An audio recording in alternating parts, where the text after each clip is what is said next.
DNC Chief Michael Steele had some harsh words about Rush Limbaugh the other day, but it sounds like today he's had a change of heart. Yeah. Because he's been apologizing. He's on his knees to Rush Limbaugh. It's really pathetic. It's so funny because we were talking about yesterday how we were saying that he's the leader of the party. A few people disagreed. Yeah. But Rush.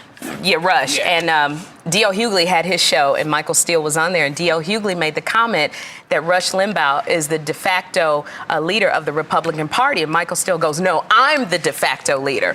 Then you fast forward to him apologizing for offending. He said, I have enormous respect for Rush Limbaugh. It was maybe a little bit inarticulate. There was no attempt on my part to diminish his voice or leadership. What I was trying to say was a lot of people want to make Rush the scapegoat, the boogeyman, and he's not. He does what he does best, which is provoke. And he said a bunch of other things in that, but he clearly was trying to make things right. He's afraid of Rush. It's fascinating to watch this. One of the Georgia Representative Phil Gingrey, he criticized Limbaugh back in January. Representative Phil Gingrey, he's Republican. He criticized Limbaugh, and then he apologized. Yeah, they're scared. So I think a lot of people. Got a lot of listeners. I don't know if it's so much that they're scared of him, but the thing is, when it's like when people mess with us, we have a platform here. Rush is on every day, and he can talk about you every single day. Well, and I think people just say, you know what? Rather than get into this particular pool, maybe I'm going to jump out. You know, the thing is, if the Republican Party is in the disarray that it seems to be in, Rush Limbaugh seems to be the only one who has a constituency right now. He does have that really strong base of the conservative party. There are still people supporting other politicians in the Republican Party. But you're only here. It's not all over the place. Newt Gingrich must be appalled. Newt Gingrich, there was a huge article. That Rush Limbaugh is the de facto. He is not. Let me tell you what's happening, okay? Let's break this down.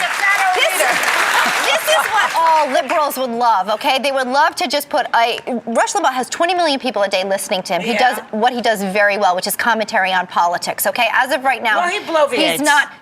because he doesn't say what you like? No, he's a bloviator. Look, he has got 20 million people who listen to him. He's well respected both by liberals and conservatives who listen to what he has to say. But you know, but also, too, you don't hear anybody else, and I think that this makes Michael Steele look very weak, because he is the leader, to go back and apologize. You know, the thing about Rush Limbaugh, he stands by what he says. He never backs down. He does not apologize, because he came back after Steele, and he said it's time for you to go behind the scenes and start doing the work you were elected to do instead of trying to be some talking head media star. So he went after Michael Steele. He does not apologize.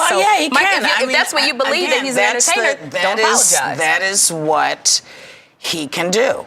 Because he's on every single day. He's on for like 4 hours, and that's what he can do. And you have to really make a decision if you're going to take on somebody who has a voice every single day when you just trying to get some airtime on television. It's a tough. If somebody emerged in the Republican Party who was a moderate and somebody who really made sense, John McCain could overcome Rush Limbaugh in the party. I don't know, because he's not one to be. Wait a minute. Go out there and say, look, Rush is not doing it. Different games. Some are politicians, and he is a commentator. He has a radio talk show with viewers who listen to what he has to say. This is not a man who's running for office. So you're comparing apples and oranges. This is not a man who right now, as we know, who in the Republican Party is saying something? Rush Limbaugh is the only voice that you're hearing. Nobody's coming forth with any kind of solution. That we're seeing in the media. There were solutions. Remember when they were trying to discuss this old bailout and the rescue plan, as it's now called? It was supposed to be called the stimulus package. Everyone realized that was a bad name because it wasn't going to stimulate crap. That's not true. It is. It's not going to. Trying to stimulate. The Republicans were not even asked for their opinion. The Republicans also have an obligation.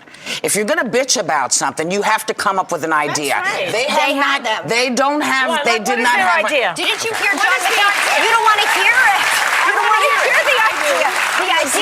The idea is to not tax more. The idea is to We did that already. No, we have not successfully done that properly. We did it during the Bush administration. They cut the taxes on the rich in this country. Right now, they didn't even entertain that idea. Right now, we are going to enter the largest deficit in history. We have just Elizabeth. Yeah, but we didn't start this largest deficit. Let's look, we're in the toilet. It doesn't matter who it is. It doesn't matter if it's the Republicans or the conservatives or the boogie boogies or the hummy shuckies did it. We are all in the toilet together.